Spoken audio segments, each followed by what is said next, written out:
Welcome to statistics. Why are we here? Why should we study statistics? Well, first of all, it's because statistics are everywhere. I don't know if you've read the news lately, but I can pretty much guarantee you that you've seen some statistics in the news. Statistics are required for many, many college programs, and that's because the statistics, they're really part of every career field that's out there. And last but not least, it's cool. So come along and we'll study some statistics together. First thing we have to talk about though is vocabulary. Why do we need to learn the vocabulary? Well, because if I'm talking and you don't know the meaning of the words I'm saying, then we could have a huge misunderstanding. For example, dead slow children playing. How about this one? I think this was in a hotel. For proper service, please turn on the vacuum cleaner when using the shower.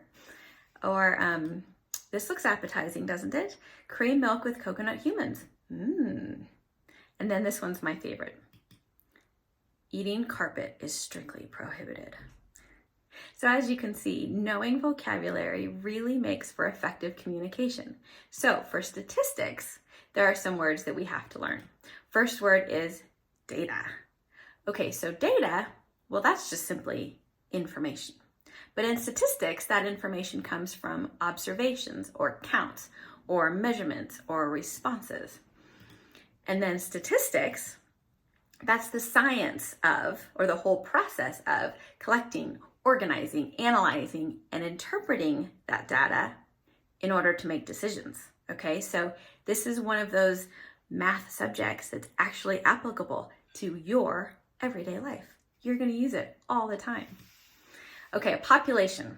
A population is a collection of all the outcomes, responses, or measurements that are of interest to you.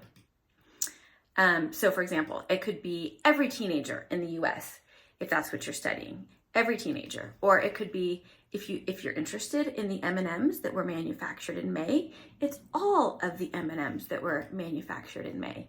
Or perhaps all of the 2020 Ford F-150s, or maybe a smaller population would be every senior at Pine Creek High School. That could also be a population. Now, a sample is simply a subset of a population.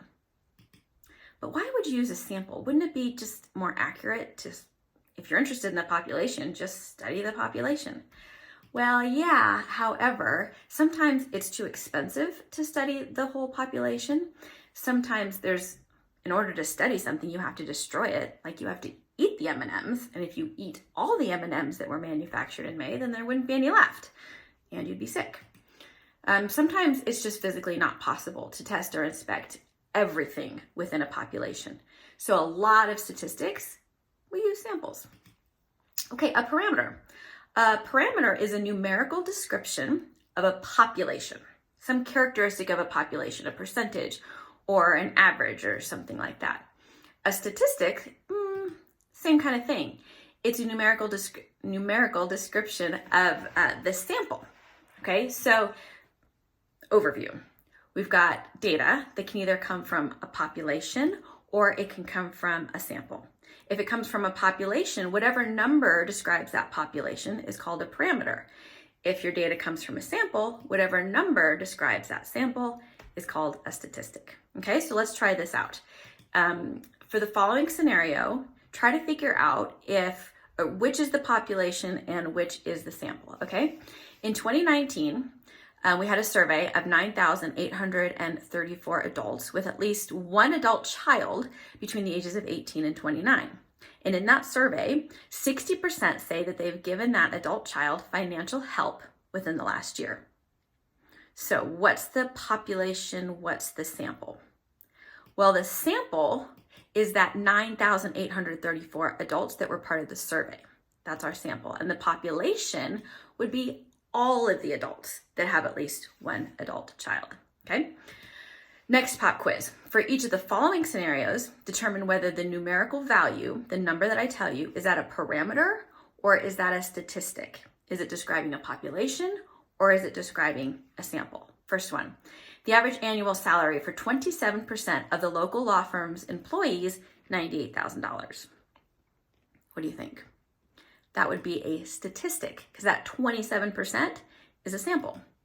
Okay, Tom Brady completed 373 out of 613 passes in the 2019 football season. Well, if the football season, the 2019 football season, is what we're concerned about, well, then those passes would be a parameter.